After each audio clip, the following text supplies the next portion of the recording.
300 साल लगे, लाखों मजदूरों ने बनाया, फिर कैसे यूक्रेन ने बंद किया रूस का हॉर्मुज। पुतिन का अब ट्रंप जैसा हाल हो चुका है। नमस्कार, बहुत स्वागत है आपका। मैं हूं आपके साथ ऋतु सिंह। रूस यूक्रेन युद्ध अब सिर्फ मिसाइल और टैंक का नहीं रहा, अब सस्ते ड्रोन उन प्रोजेक्ट्स को भी हिला रहे हैं जिन्हें बनाने में रूस को करीब 300 साल लगे थे। जिस जलमार्ग को कभी रूस की आर्थिक और सैन्य ताकत की रीढ़ माना जाता था, आज वही कुछ दिनों के ड्रोन हमले से रुकता हुआ नजर आ रहा है।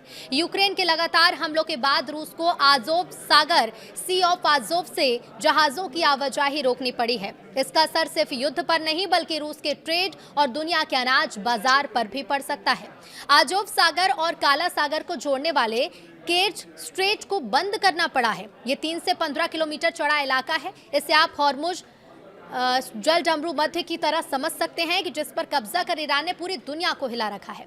अगर भारत में मुंबई बंदरगाह को देश का समुद्री दरवाजा कहा जाए तो रूस के लिए आज़ोव सागर भी कुछ वैसी ही भूमिका निभाता है, और इसी से आप समझ सकते हैं कि ये कितना महत्वपूर्ण है रूस के लिए।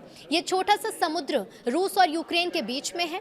यहाँ से आगे जहाज ब्लैक सी यानी कि काला सागर में पहुंचते हैं और फिर भूमध्य सागर के रास्ते दुनिया के अलग अलग देशों तक जाते हैं।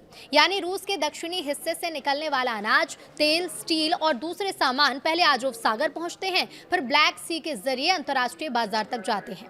ब्लैक सी और कैस्पियन सी का खेल क्या है, ये भी समझ लीजिए। तो देखिए, रूस ने सिर्फ समुद्रों पर भरोसा नहीं किया, उसने नदियों और नहरों का ऐसा जाल बनाया कि देश के अंदर से ही हजारों किलोमीटर तक जहाज चल सके।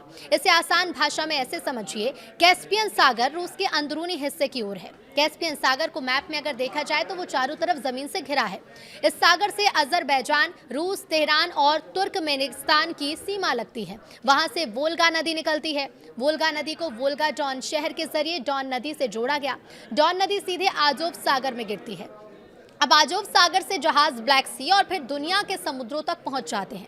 यानी रूस ने अपने देश के अंदर ऐसा जलमार्ग बनाया कि बिना लंबा समुद्री रास्तली सामान सीधे दुनिया तक भेजा जा सके। इस कहानी की शुरुआत 1696 में हुई, जब रूस के शासक पीटर द ग्रेट ने सपना देखा कि वोल्गा और डॉन नदियों को जोड़ दिया जाए। उस समय तकनीक और संसाधन कम थे और इसलिए प्लान अधूरा रहा। करीब 150 साल तक इस कमी को रेलवे से पूरा किया गया। आखिरकार सोवियत संघ ने 1948 में वोल्गा डॉन नहर का निर्माण शुरू किया। 1952 में इसे चालू कर दिया गया। करीब 101 किलोमीटर लंबी इस नहर को बनाने में कुलाक कैदियों और जर्मन युद्धबंदियों से भी जबरन मजदूरी कराई गई। इतिहासकारों के मुताबिक इस पूरी परियोजना और उससे जुड़े हुए निर्माण कार्यों में बड़ी संख्या में मजदूरों और कैदियों ने अपनी जान भी गंवाई थी। आज यही नहर रूस के 7500 किलोमीटर लंबे आंतरिक जलमार्ग नेटवर्क का सबसे अहम हिस्सा है। अब यूक्रेन ने अब तक क्या किया है, तो देखिए, यूक्रेन ने पिछले कुछ दिनों में ड्रोन हमलों का दायरा तेजी से बढ़ा दिया है। यूक्रेनी ड्रोन यूनिट के कमांडर रॉबर्ट ब्रोवदी का दावा है कि सिर्फ 9 दिनों में 116 रूसी जहाजों को निशाना बनाया गया। और इन दावों की स्वतंत्र पुष्टि तो न्यूज़ 18 नहीं करता, लेकिन कई हमलों के वीडियो यूक्रेन ने जारी किए। इन लगातार हमलों के बाद रूस ने 2 सबसे अहम रास्तों पर जहाजों की आवाजाही रोक दी। डॉन आज़ोव चैनल, जो रूस के अंदरूनी नदी नेटवर्क को आज़ोव सागर से जोड़ता है, केर्च स्ट्रेट, जो आज़ोव सागर को ब्लैक सी से जोड़ता है। अब सैटेलाइट तस्वीरों और जहाज ट्रैकिंग डेटा में दोनों तरफ जहाजों की लंबी कतारें देखने को मिल रही हैं। लेकिन इससे रूस को नुकसान कितना होगा, तो रूस दुनिया का सबसे बड़ा गेहूं निर्यातक देश है। दुनिया के कुल गेहूं निर्यात का करीब 20% हिस्सा रूस से आता है। इसमें से लगभग 1/4 गेहूं आज़ोव सागर के रास्ते भेजा जाता है।